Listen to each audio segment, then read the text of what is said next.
Juriscast, o seu podcast jurídico. Olá, meus amigos, sejam todos bem-vindos a mais um episódio do Juriscast, o seu podcast jurídico. Muito obrigado pela companhia, pela presença, iniciando os trabalhos do Juriscast em 2023. Muito obrigado pelas mais de 200 mil ouvidas que a gente gerou aí até 2022 e tenho certeza que com a companhia de cada um de vocês a gente vai levar o Juriscast, o conhecimento que a gente traz aqui para o maior número possível de advogados e advogadas neste nosso Brasilzão gigante. Muito obrigado e vamos iniciar 2023 com o pé direito. Bom, antes de entrar na nossa pauta, vamos ao agradecimento, aos agradecimentos padrão. Muito obrigado aí ao curso de Direito da Univille, que apoia, incentiva esta discussão jurídica e todas as demais que a gente faz por aqui no Juriscast e nos debates legais. Então, muito obrigado ao curso de Direito da Univille. Se você quiser conhecer um pouquinho mais sobre esse curso, né, que tem mais de 25 anos de história, é detentor aí do selo OAB Recomenda, basta acessar univille.br/direito. Antes da gente começar então, quero também pedir para você me seguir lá nas redes sociais, @Thiago Facchini em todas elas, Instagram, Twitter, LinkedIn, Facebook, me procura lá que a gente se conecta e conversa. O legal das redes sociais é que a gente pode socializar, conversar, trocar ideia, trocar opinião e acima de tudo se divertir, conhecendo novas pessoas, novos profissionais da área jurídica. Quem sabe através de lá você não participa aqui de um próximo episódio do Juriscast? Por que não? Bom, agradeço, vamos ao que interessa, vamos à nossa convidada de hoje que vai falar sobre a ascensão feminina, né, no mundo jurídico, a ascensão feminina na advocacia. Como de costume aqui no Juriscast, nós sempre trazemos um especialista, alguém que tem propriedade, vivência, e hoje a gente vai falar com uma especialista. Vamos dar uma olhadinha juntos aqui no currículo dela. Ela é advogada, sócia responsável pelo portfólio de marcas internacionais do Montauri Pimenta, Machado e Vieira de Mello. Ela participa ativamente aí das organizações mundiais como a INTA, que é a International Trademark Association, a ACIP, Associação Interamericana de la Propriedade Intelectual, e a ECTA, European Communities Trademark Association. Ela também é uma das coordenadoras do Comitê de Diversidade e Inclusão na Associação Brasileira de Propriedade Intelectual, a ABPI. Junto comigo, eu gostaria que vocês recebessem com bastante carinho doutora Joana de Matos Siqueira. Seja muito bem-vinda ao Juriscast. Obrigada, Thiago. E olha, o primeiro episódio, então eu tô com essa responsabilidade de começar 2023. Essa informação. Olha aí. Obrigada. Obrigada. Imagina, é uma alegria estar aqui. Até o ano passado a gente já estava no episódio 88, né, produção? Algo assim, se não me engano, quase 90. Esse ano a gente vai passar do 100. E legal começar falando com uma especialista e sobre um tema tão legal, né? Sobre a inclusão, sobre o empoderamento feminino no mundo jurídico, que é historicamente tão tradicional e com uma relação muito grande com a figura masculina. Acho que já passou da hora da gente igualar, né, essa nossa atuação jurídica, então que bom que você está aqui para compartilhar com a gente. Vamos ao que interessa. Lá nos anos 80 a gente começou a, felizmente, né, ver mais mulheres entrando aí no mundo da advocacia, conseguindo fazer parte desse grupo que era bastante exclusivo aí dos homens. De lá para cá, cresceu o número de estudantes mulheres, né, nas universidades de direito, né, por consequência, né, com tantas pessoas passando a estudar direito, a gente tem mais mulheres no mercado de trabalho, mas ainda temos muito a melhorar, né? Como é que você vê essa ascensão? A gente está falando da ascensão feminina aí na advocacia, mas estamos ascendendo mesmo, estamos longe do ideal. Como é que você vê esse momento para as mulheres na advocacia hoje, 2023? Vamos lá, vamos ser otimistas. Eu acho que essa ascensão, ela é natural, tá? Até pelos números, até que você comentou, que hoje em dia, se não me engano, o último estudo foi em 2021, posso estar errada, mas ficou muito equiparado, ficou equilibrado o número dos estudantes, tá? Masculinos e femininos. Então, eu acho que essa ascensão, eu vejo essa ascensão, pelo menos para ingressar nas carreiras do judiciário e nos escritórios de advocacia é uma ascensão natural, tendo em vista o número dos estudantes que se encontram nas faculdades de direito de todo o Brasil. Mas eu acho que não é só isso, eu acho que também é uma tendência do mercado, tanto nacional quanto internacional, que vem cada vez mais exigindo essa representatividade. Eu quero me prender a falar só da questão de gênero, que é o que a gente está focando aqui, mas quando a gente fala de representatividade de modo geral, essa tendência a gente está falando em diversos leques da diversidade, né? Vamos voltar aqui para o nosso podcast falando da questão de gênero. Então, o que eu acho? Eu acho que, juntando esses fatores de que as mulheres está equilibrado o número nas faculdades de direito no Brasil, mas toda essa tendência nacional e internacional, que muitas vezes é impulsionada pelos próprios clientes, eu acho que está sendo uma tendência natural desse crescimento, na entrada delas num primeiro momento no escritório. Então, vamos parar por aí para continuar o nosso bate-papo antes de entrar na questão de liderança. Legal. De fato, você falou, né? A inclusão no mercado é uma consequência matemática, né? Tem mais gente estudando direito, vão sair mais pessoas graduadas, por consequência, elas vão chegar ao mercado de trabalho inevitavelmente. Mas, né, a representatividade em cargos de liderança ainda não reflete este volume, né, de tantas mulheres no mercado de trabalho jurídico. E a OAB, na própria OAB, eu estou consultando aqui a data e o número do provimento, mas em 2015 que a OAB criou o Plano Nacional de Valorização da Mulher Advogada, né? Através do provimento 165 de 2015. Poxa, não é algo novo, né? Não é uma preocupação recente, não é algo moda do momento, é algo que há bastante tempo a gente já vem discutindo, a OAB fomentando. Mas e aí? Você acha que as mulheres, mesmo com esse tipo de apoio do OAB, mesmo com o nosso tipo de apoio aqui dando visibilidade para isso, as mulheres estão conseguindo escalar, né, dentro dessa pirâmide hierárquica, né, nos escritórios de advocacia, nos departamentos jurídicos? Você acha que, além dessa visibilidade e incentivo, tem outros problemas que estão impactando nessa escalada que permita um pouco mais de igualdade? Eu acho que o que acontece é que elas entram nos escritórios de advocacia, mas sem dúvida chegar num cargo de liderança não está acontecendo na mesma velocidade que a gente vê esse ingresso nos escritórios, tá? E aí, o que leva isso a acontecer? Eu acho que tem diversas questões que acabam moldando essa realidade. Uma, eu acho que é uma questão cultural, tá? Eu acho que a gente vive numa sociedade machista. E aqui eu gosto muito de conversar e falar que eu não tô aqui com cabo de guerra com ninguém, tá? Eu acho que é a nossa sociedade, é a cultura que a gente vive, então a gente tá fazendo um esforço para mudar isso. Você mesmo exemplificou a questão da OAB.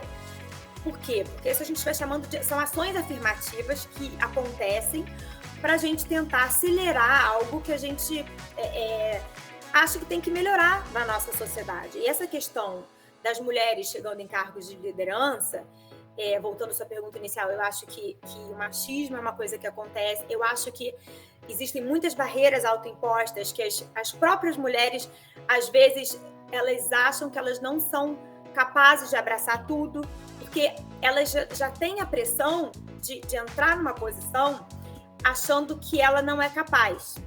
Então, junta essa questão do homem, supostamente ser considerado erradamente no meu ponto de vista, um melhor líder, pode até ter, as características mudam de pessoa para pessoa, mas não necessariamente por ser homem você é o melhor líder.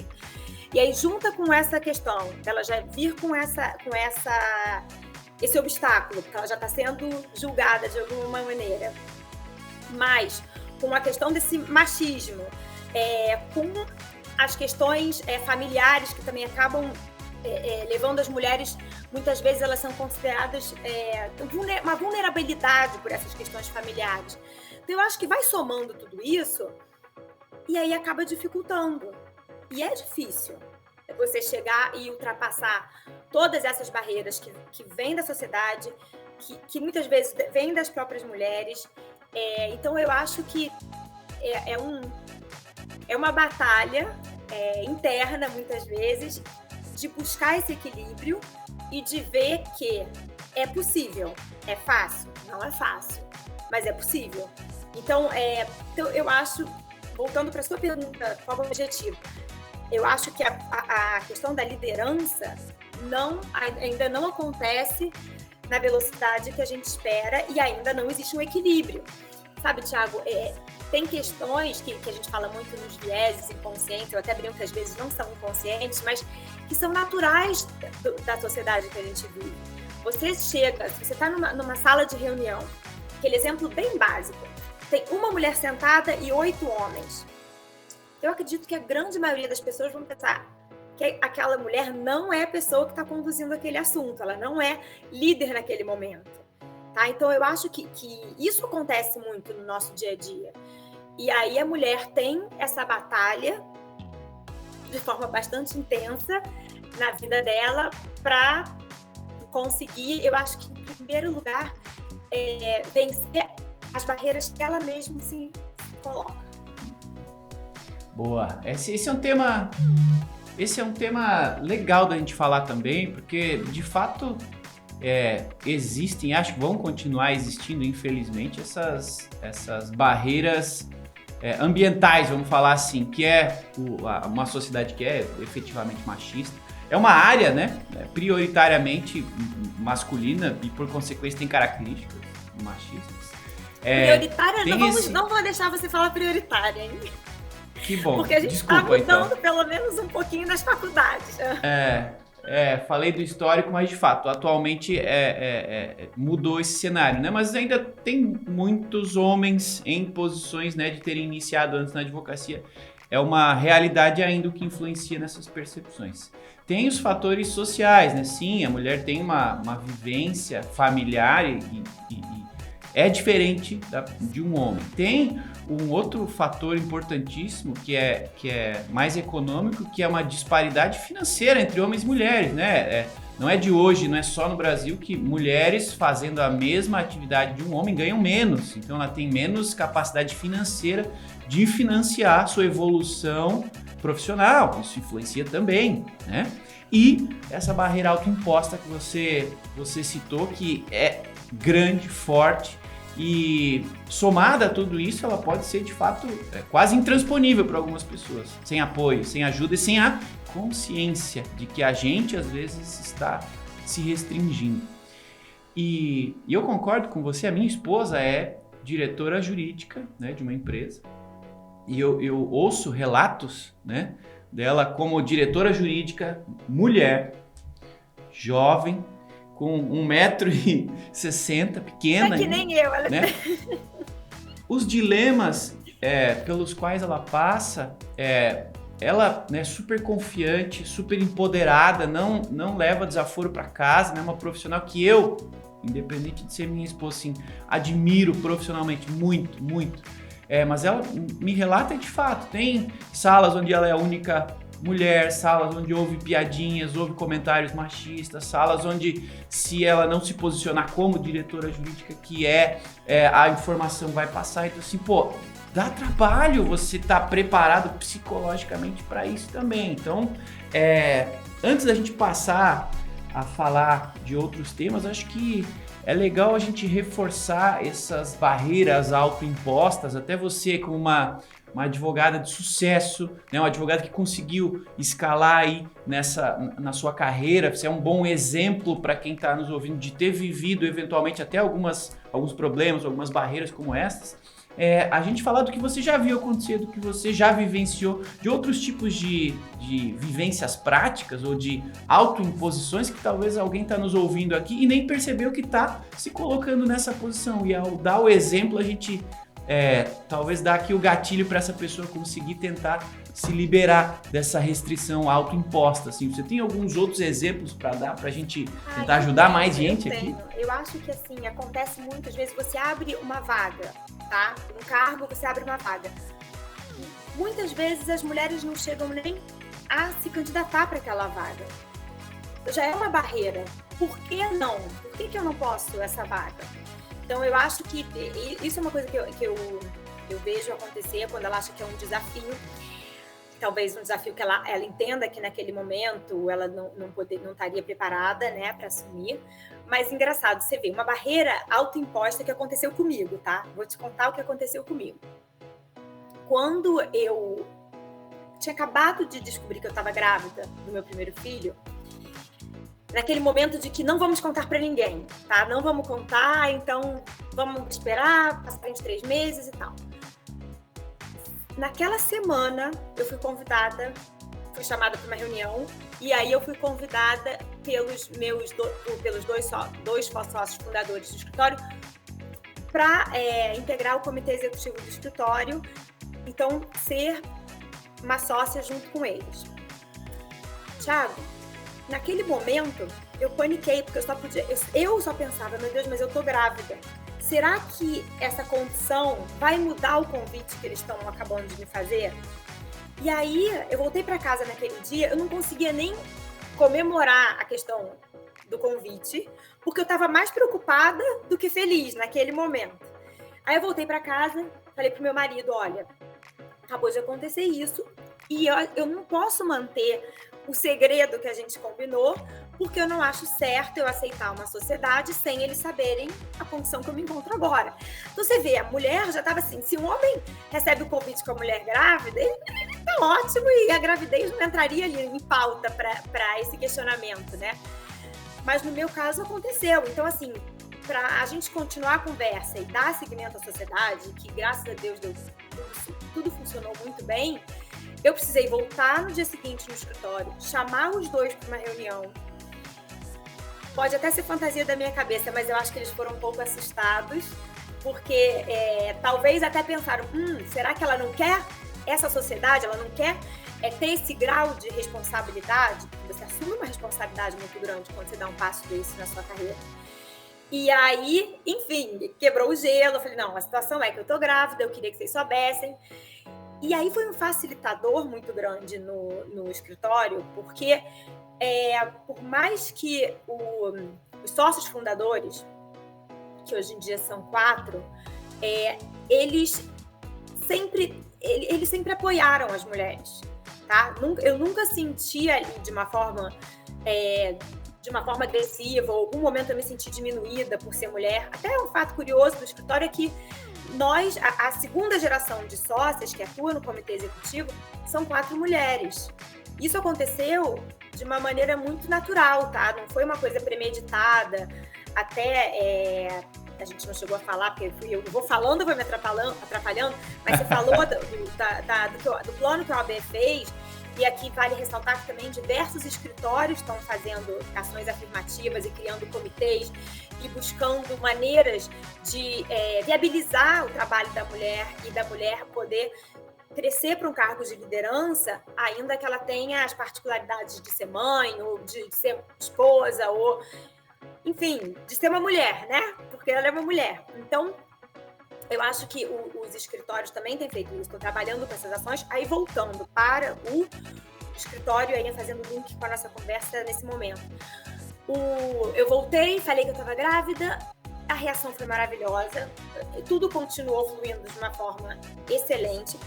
Fui pioneira de advogadas no escritório, a primeira a ficar grávida, a primeira a entrar de licença. Então, assim, era tudo novo para todo mundo, mas eu sempre fui apoiada. Tá? Então, por mais que eu tenha... que essa geração seja uma geração de mulheres sócias, a gente sempre teve o apoio deles. E isso é muito legal.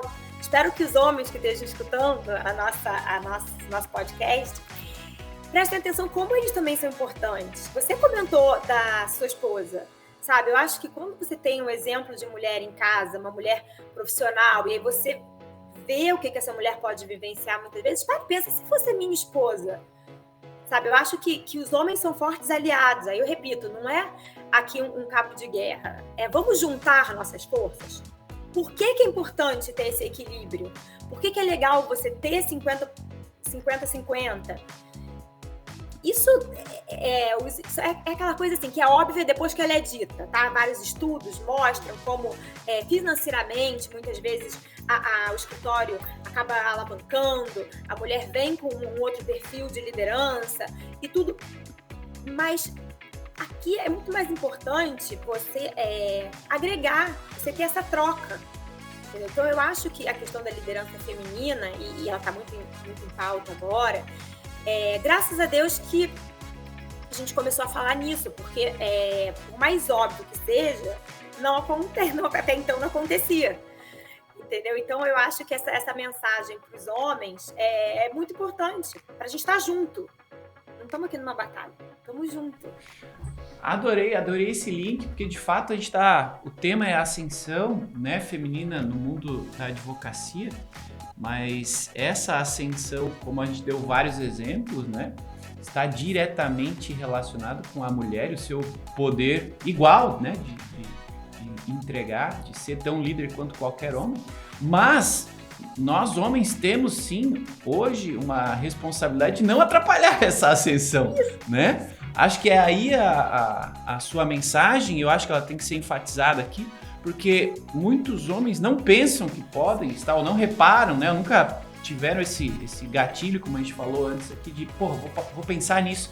E às vezes esses determinados comportamentos podem, além de não incentivar, atrapalham, né? Quem tá se destacando, quem tá num momento de crescimento de carreira, quem tá buscando. Que eu te falei. A mulher fica insegura. Ela não se sente parte daquele quadro. Ela acha que ela não vai conseguir chegar. Então, assim, são tantas barreiras. É uma responsabilidade compartilhada, né? É uma responsabilidade, com certeza. Com certeza. É por isso a importância de você ter os homens serem aliados e terem essa visão. Entendeu? Porque foi que eu imagino também a dificuldade que eles tiveram. Imagina, quando eu fiquei grávida, era a primeira mulher grávida. Como é que a gente vai lidar com essa situação dela grávida? Era tudo novo para eles também. Então, eu acho que acaba que um aprende com o outro. Essa troca é muito enriquecedora e é muito enriquecedora para o crescimento do escritório. Né? Você, quando você passa por situações dessas, você vê, eu fico muito feliz que eu, pela minha experiência, já fiz a realidade de outras advogadas totalmente diferente no escritório. Porque quando outras engravidaram, uma vez me perguntaram, mas faz diferença? É claro que faz. Uma coisa é você conversar com alguém que já passou a situação, e outra, ou você conversar com uma pessoa que está te apoiando, mas que não tem ideia do que você está passando. Então, claro que faz diferença.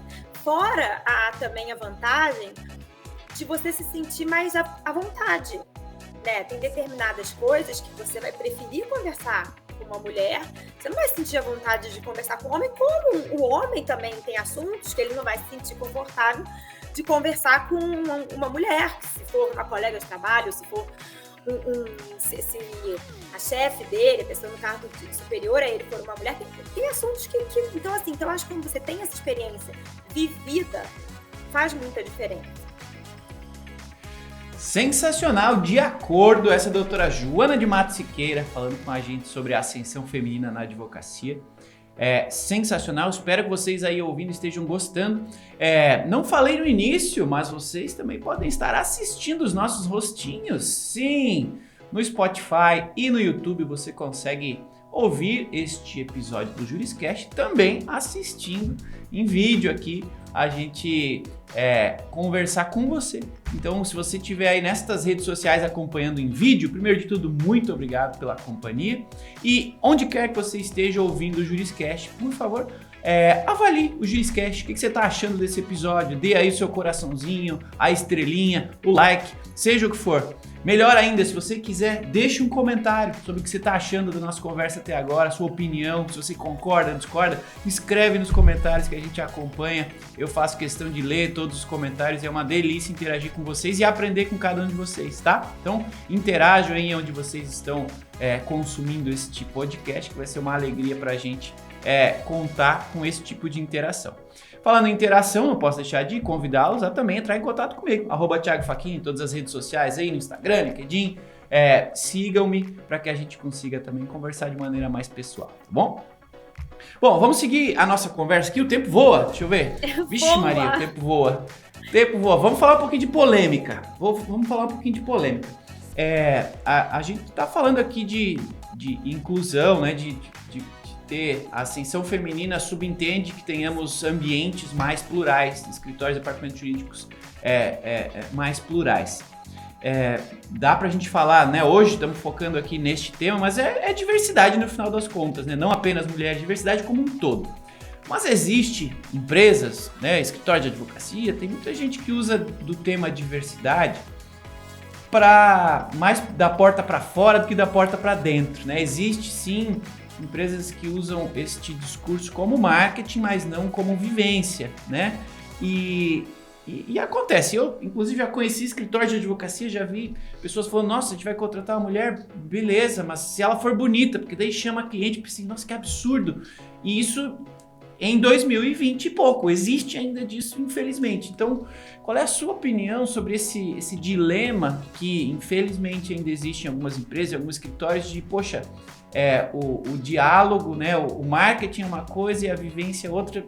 Você acha que ainda tem vida possível para empresas, escritórios, advogados que ainda levam o seu discurso e sua prática nessa linha tão distópica? O que você pensa?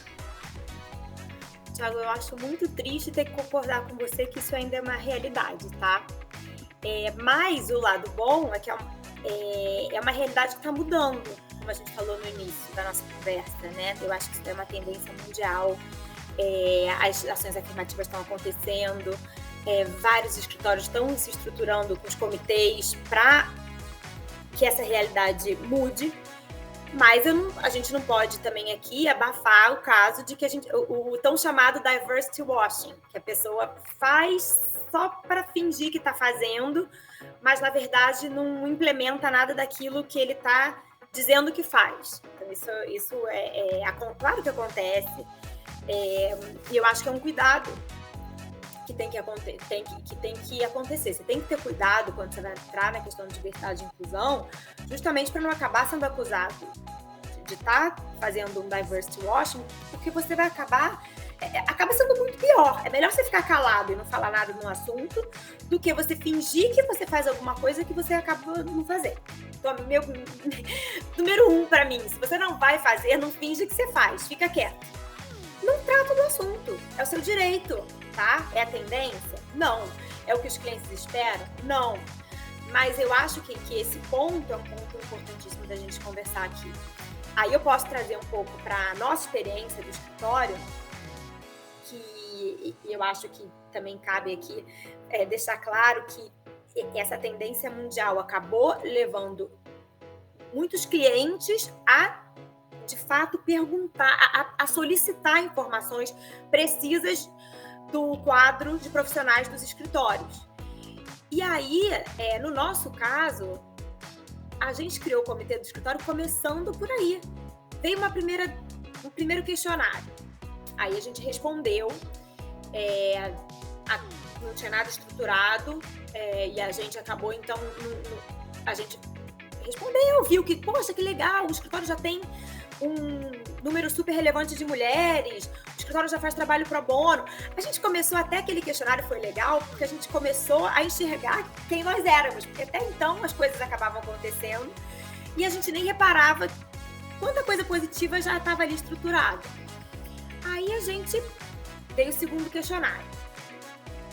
Aí a gente falou, peraí, um grupo naquela ocasião, nós éramos umas 5 mulheres, a gente parou, nunca vou esquecer disso, foi um pouco antes da pandemia, a gente sentou, falou, olha, tá, apareceu esse segundo questionário aqui, a gente tem que levar isso a sério. Vamos, e aí foi a expressão que você usou, foi a expressão que a gente usou. A gente tem que começar primeiro a trabalhar da porta para dentro e a porta para fora vai ser uma consequência. Então, a gente naquele momento deu um passo para trás, respondemos os questionários dos clientes, mas o dever de casa passou a ser gigante internamente. Porque a gente tinha essa consciência de que para fazer a gente quer fazer uma coisa genuína. E aí, aqui também uma outra dica, né? Se eu pudesse dizer que é uma dica, mas uma coisa que a gente fez e que eu sempre aconselho quando eu vou sugerir que escritórios comecem a trabalhar a questão de diversidade, estão pensando em formar um comitê, buscar ajuda de um profissional especializado. Porque a gente vem com muita vontade, mas eu sou uma advogada, eu estava ali, o meu marketing estava me ajudando, meu RH estava me ajudando, tinha engenheira, porque o escritório era de TI, então tinha engenheira, tinha advogado contencioso, todas assim, o coração estava abraçando aquela causa, mas ninguém era especialista.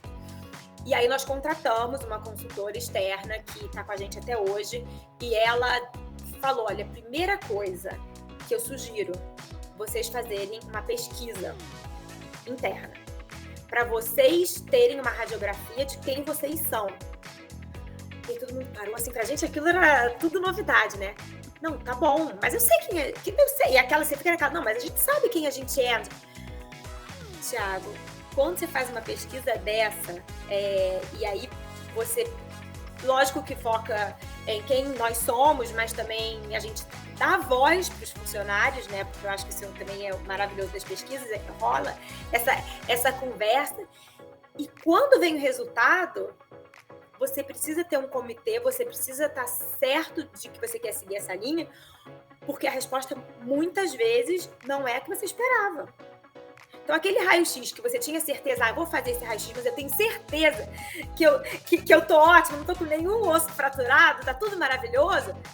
Na hora que vem a pesquisa, você, caramba, peraí, não vou poder sair daqui sem você ter que botar ter que engessar um braço, entendeu? Porque tem um osso fraturado.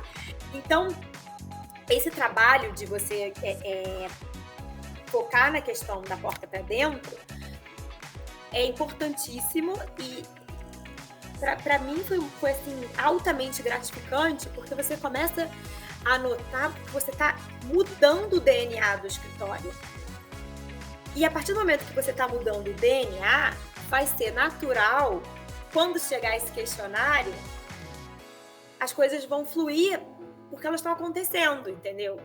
Então, eu acho que é importantíssimo esse ponto. Eu me orgulho muito de fazer parte de uma equipe, de um escritório que leva isso muito a sério dentro das nossas possibilidades, tá, Thiago? Isso também é muito importante. Não tem receita de bolo para você tratar de diversidade, de gênero, do que for. Eu sempre prefiro ir dando passos pequenos e que eu sei que eu vou chegar lá, do que vir com 1000 ideias maravilhosas e que vai acabar que a gente não vai conseguir concretizar nada.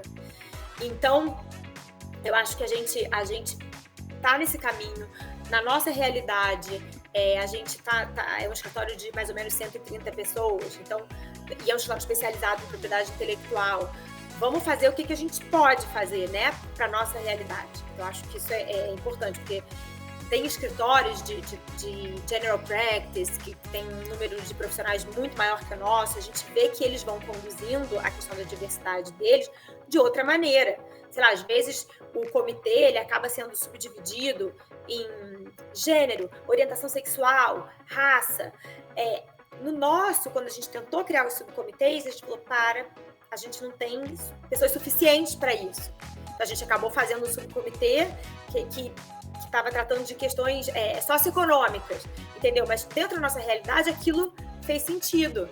Se fosse um escritório muito maior, uma empresa muito maior, teria quórum para poder subdividir em diversos outros comitês e os assuntos serem conversados.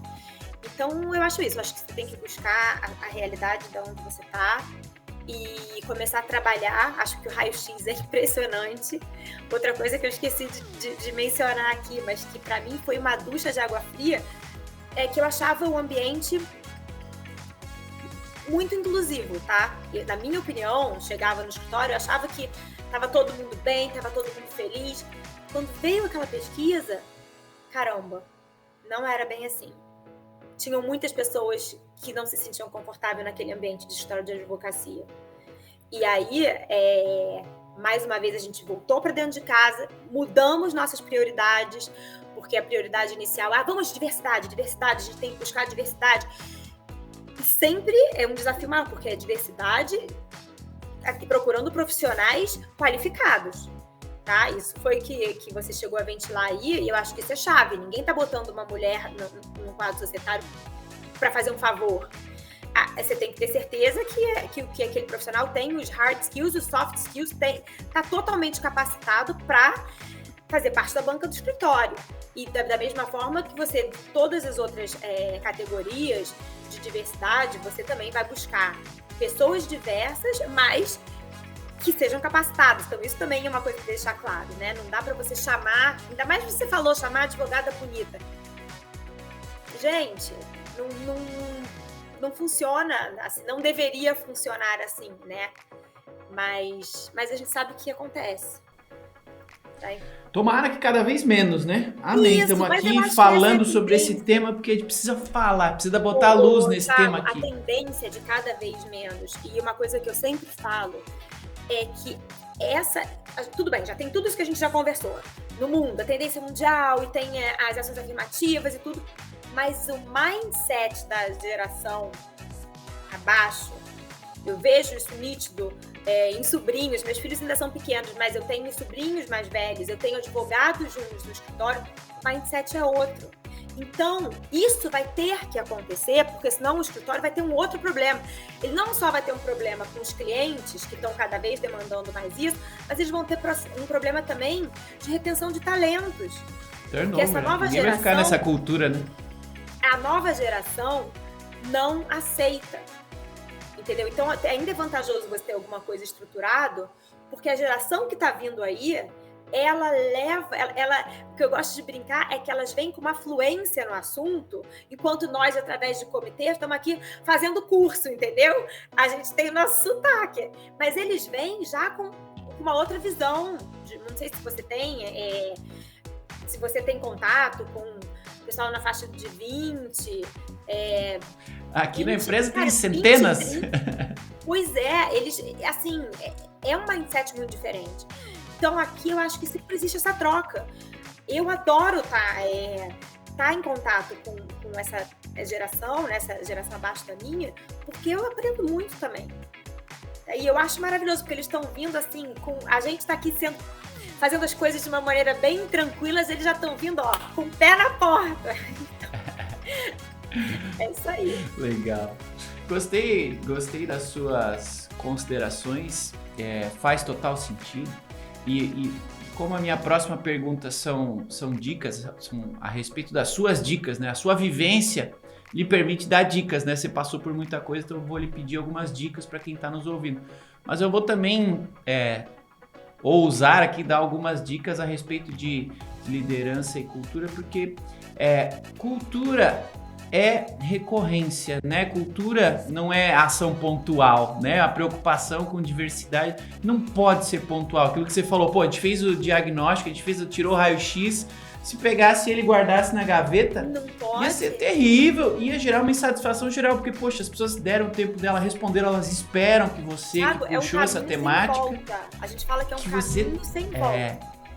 E é muito legal e precisa dessa recorrência para virar cultura.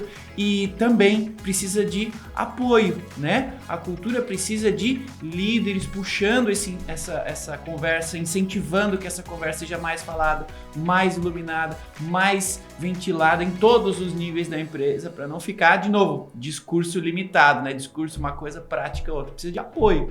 Então, assim, é um trabalho grande para quem vai puxar. Mas a dúvida, estamos aqui ambos comprovando que, a certeza é que é muito legal quando esse negócio anda, quando a gente vive num ambiente mais diverso, mais rico culturalmente, né? É sensacional.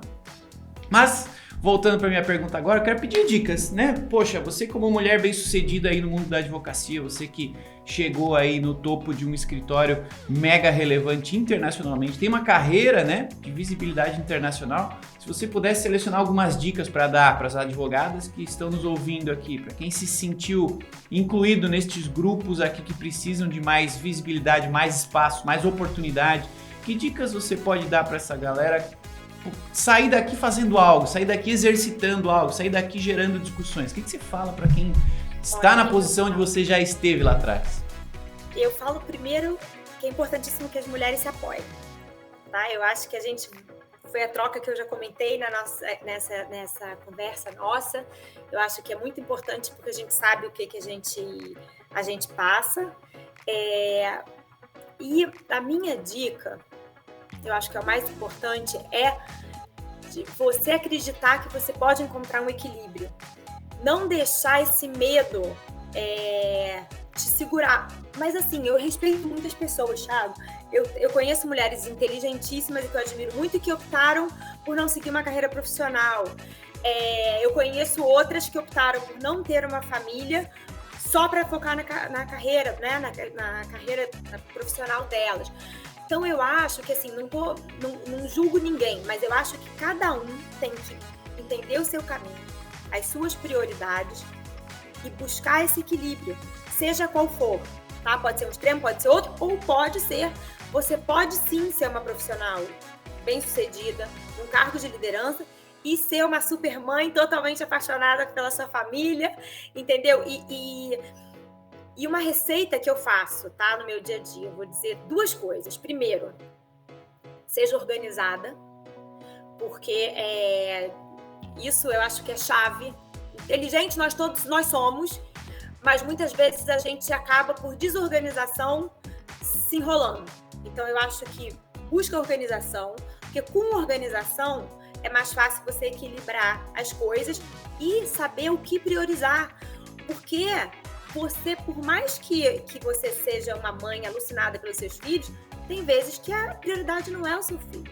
E tem vezes que você está no escritório, que você também é super focada, dá sua vida pelo escritório, mas tem determinados momentos que a prioridade vai estar dentro da sua casa. Então eu acho que você buscar esse equilíbrio, ser organizado e sabendo o que priorizar em cada momento, ajuda a gente a ter essa determinação, que não é fácil. Estou falando aqui como se fosse facílimo, né? Mas não é. Mas eu acho que se a gente focar nesses pilares que eu falei agora, é mais fácil da gente conseguir estruturar esse ideal que tanta gente acha impossível, que é você ser uma profissional bem-sucedida no cargo de liderança e ser uma mãe, né, ter a questão familiar também muito presente na sua vida e no seu coração. Que legal, que delícia ouvir dicas, né, que ouvir esse tipo de conhecimento que é prático, que já dá para sair pensando nele. Eu vou falar, eu disse, não, é muito, parece que é fácil, não é. E quanto mais você amadurece, mais você vê que é possível. Eu já levei tanta apunhalada de detalhes. Outro exemplo que você gosta, vou te falar. Você chega, você fala, não consegui chegar porque eu estava presa numa reunião. Você faltou a apresentação do seu filho? Você vai viajar? Você vai viajar a trabalho? Vou viajar a trabalho. Você ficou presa no escritório até 9 da noite numa reunião? Fiquei presa, estava numa reunião. São coisas que, se um homem comenta, ninguém nem faz comentário nenhum, assume como natural. Agora a mulher fica naquela... Mas, olha, Thiago, eu já escutei o seu marido deixa. Aí, quando eu escutei seu marido deixa, eu falei, sabe de uma coisa? Agora esquece. Agora o marido deixa, essa daí eu não vou engolir, não. Mas eu acho que a maturidade vai. Ainda mais quando trata filho, né? Aí você fica... Não vai estar, mas você não sei o quê, você se sente apunhalada. Mas foi o que eu falei, são as prioridades. Vamos pensar nas prioridades. Tem momentos que a prioridade não é o seu filho, não é a sua casa. Por mais que você ame, e se mudar o lado da moeda, vai passar a ser prioridade imediatamente. Então, é viver o momento e ir equilibrando as coisas com organização. E tudo bem, né? E tudo bem. Você que sabe das suas prioridades. Não é quem tá lá fora, não é outra pessoa que tá só opinando. Você que sabe, foca em você. Exatamente, você sabe a sua prioridade. Não tô pedindo aqui ninguém para julgar as minhas prioridades, né? Você tem que decidir internamente quais são as prioridades e daí a gente vai vivendo a nossa vida. Show de bola! Bom, o tempo continuou voando, o papo ficou delicioso, mas a gente tem que acabar. Então, para acabar, eu gosto sempre de terminar a conversa aqui no Juriscast dando referência, pedindo, na verdade, referência para as pessoas continuarem buscando conhecimento, continuarem buscando referências, né, para evoluírem nesse tema que a gente está discutindo aqui. E Eu citei, não posso deixar de nesse momento dar o exemplo aqui, eu citei a minha esposa, que é uma diretora jurídica, uma profissional maravilhosa. Tem que fazer um podcast com ela, eu quero conhecer ela, hein? Eu já fiz um aqui, tem um aqui sobre fintech, pode ouvir, não me lembro o número, mas já existe aqui. Que é @Thaís Concílio, tá? Thaís Concílio, uma profissional maravilhosa no ramo jurídico aí e regulatório de fintechs. Tem uma outra advogada maravilhosa, empoderadíssima, trabalha com direito digital, que eu conheci no final do ano passado também, que eu fiquei muito feliz com o posicionamento dela, fiquei fãzão mesmo, que é a doutora Flávia Maria. Então, podem buscar lá no Instagram, @flaviamaria.adv.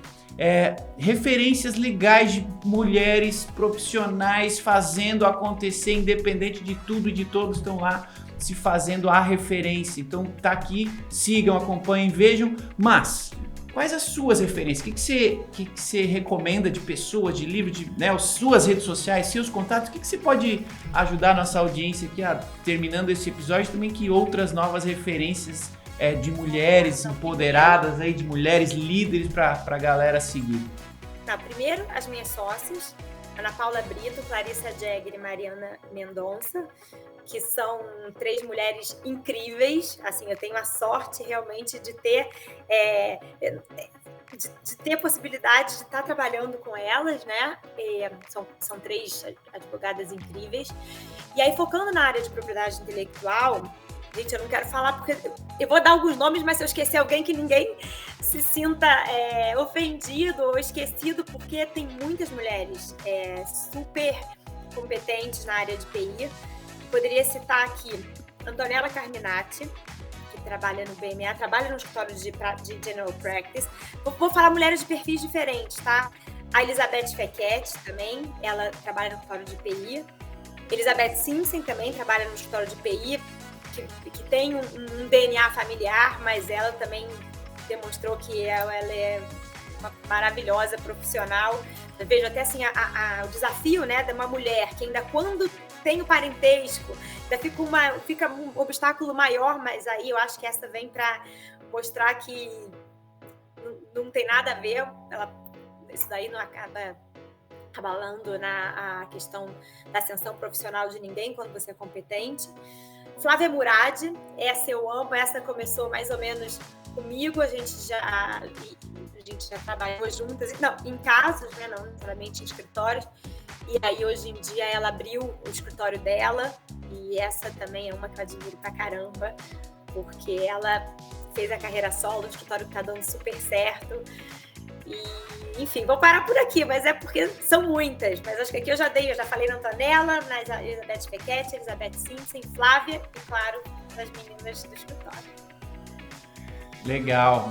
Muito obrigado por esse momento de compartilhar não apenas referências, mas o reconhecimento, né, de mulheres, líderes, que são excepcionais no que fazem. A gente precisa mostrar esses exemplos. Você que está nos ouvindo, nos assistindo, manda esse episódio aqui para seus colegas advogados, para seus conhecidos, vamos compartilhar esse episódio aqui, porque mais gente precisa ouvir o que a gente está falando aqui, mais gente precisa exercitar esse ato tão simples, né, mas tão necessário de inclusão para que a gente tenha mais ambientes jurídicos aí mais diversos. Bom, obrigado a cada um de vocês que nos acompanhou até o final de mais um episódio do Juriscast, mas, logicamente, acima de tudo, doutora Joana, obrigado por ter vindo aqui compartilhar com a gente. Foi um prazer, uma alegria estar aqui batendo esse papo com você, viu? Adorei também, muito obrigada.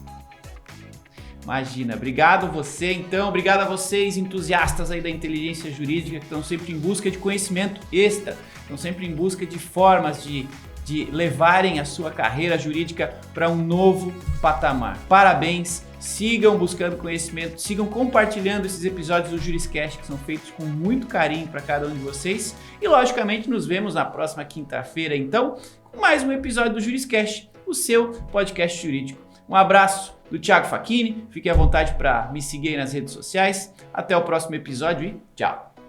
Tchau. Obrigada. Você ouviu o Juriscast, Produção e oferecimento ProJuris, plataforma de inteligência legal, líder no desenvolvimento de software para departamentos jurídicos e escritórios de advocacia, powered by Softplan. Conheça mais em projuris.com.br.